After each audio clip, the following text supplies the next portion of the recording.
So, Peter, this new AI Microsoft thing, $3 billion, big job creators, that's in Racine. Isn't that the same town that Foxconn said, I don't know, 5-6 years ago, we're going to build a big plant, and they never did?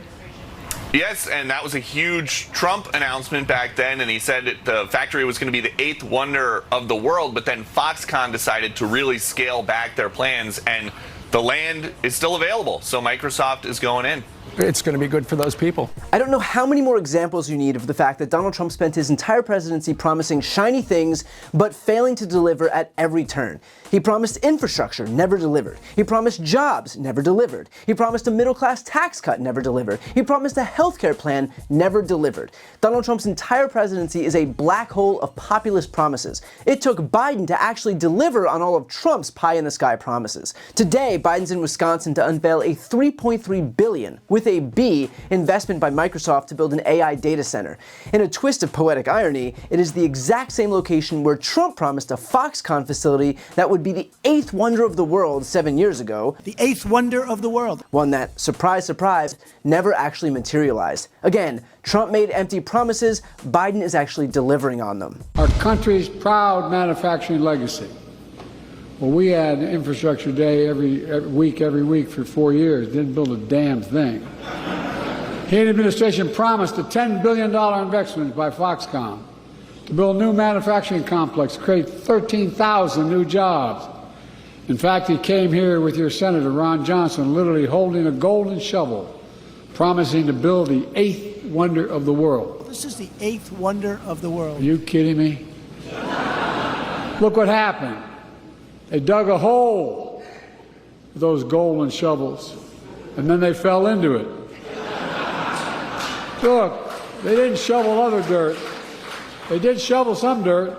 100 homes were bulldozed. They wasted hundreds of millions of dollars of your state and local tax dollars to promise a project that never happened. Foxconn turned out to be just that, a con. Go figure.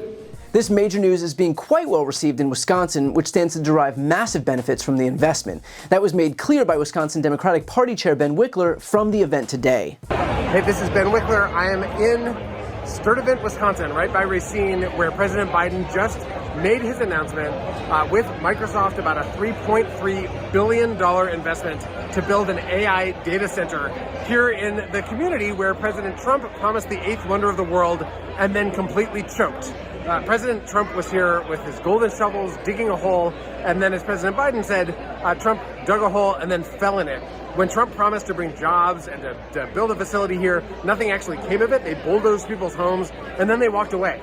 And now President Biden is here, and in fact, this will be the biggest Microsoft facility in the world. There's going to be enormous training programs to make sure workers get the skills to work in data center facilities like this and do innovation work around AI. This is exactly how you rebuild America, and President Biden is getting it done in the place that could tip the entire presidential election. As a state Democratic Party chair, I could not be more happy. And as a Wisconsinite and an American, I couldn't be more proud that we're actually building things here and doing things here rather than making promises that turn into smoke. Even the Microsoft president made clear how important Biden's role in this was. I will say this. This administration has been enormously helpful. A project like this, it requires the bipartisan infrastructure bill that was passed, the chips that will be produced in America through the CHIPS and Science Act, the clean technology that will benefit from the Inflation Reduction Act, this administration's commitment to safe and secure AI and cybersecurity more broadly. So we're pleased with the work we've done at the national level, all the way to the state with Governor Evers, the local village and county of Racine. Everybody has to work together. At the end of the day, that's how you get things done, whether you're a business or anybody else. And let's be clear, Trump's empty promises aren't isolated to what happened in Wisconsin. Take a look at this ad that breaks down the pervasiveness of his lies. If I'm elected, you won't lose one plant. You'll have plants coming into this country. You're going to have jobs again. You won't lose one plant. I promise you that.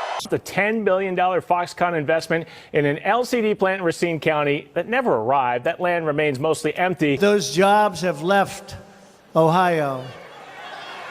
They're all coming back. They're all coming back. A large American factory stopped production today after more than half a century.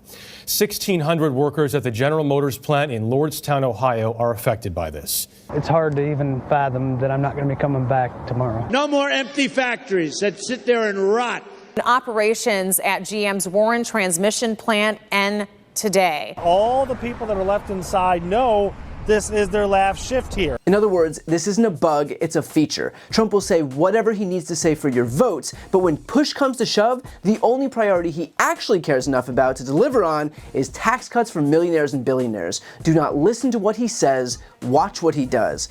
Now, in fairness, I think it's at least worth highlighting what Trump is doing today. I don't want to give the impression that I'm only willing to give the spotlight to Joe Biden and to simply ignore what the Republican presidential nominee is up to.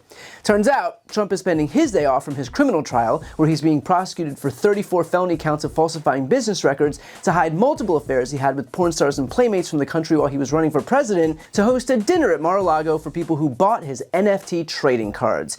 Here's what those cards look like, in case you were wondering. That's right, no one can accuse Trump of not focusing on what's truly important in this country: worthless digital trading cards whose funds are likely helping him pay for his legal fees. Talk about a guy who's really got his finger on the pulse. And what's especially interesting about the fact that Trump is spending today giving a little pat on the back to the folks he's grifted is that just yesterday, Trump said this. It's a disgrace.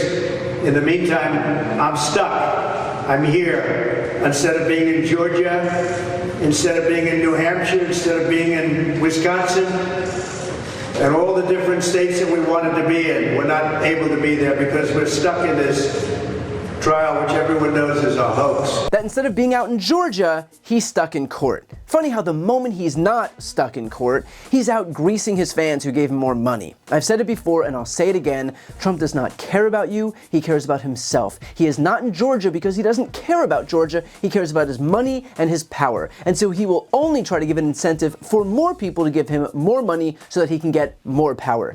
This is what he's focused on, just like it's always what he's been focused on. Donald Trump's only priority is Donald Trump. The fact is that we don't have to settle for a president who delivers more than empty promises, because right now we have one who's actually making good on his.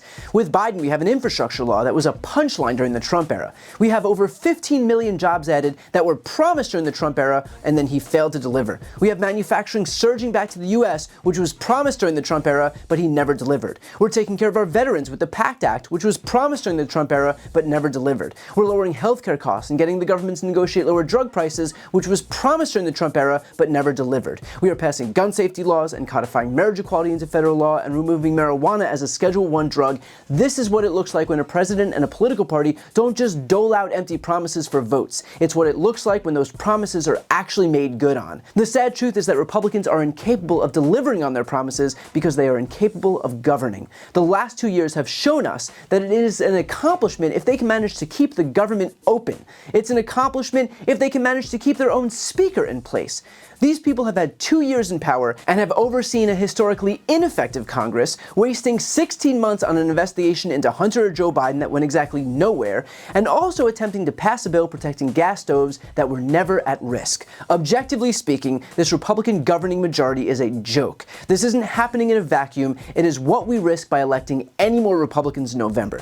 So we can either elect a party that's willing to work for its constituents, or a party focused on useless investigations led by a criminal defendant.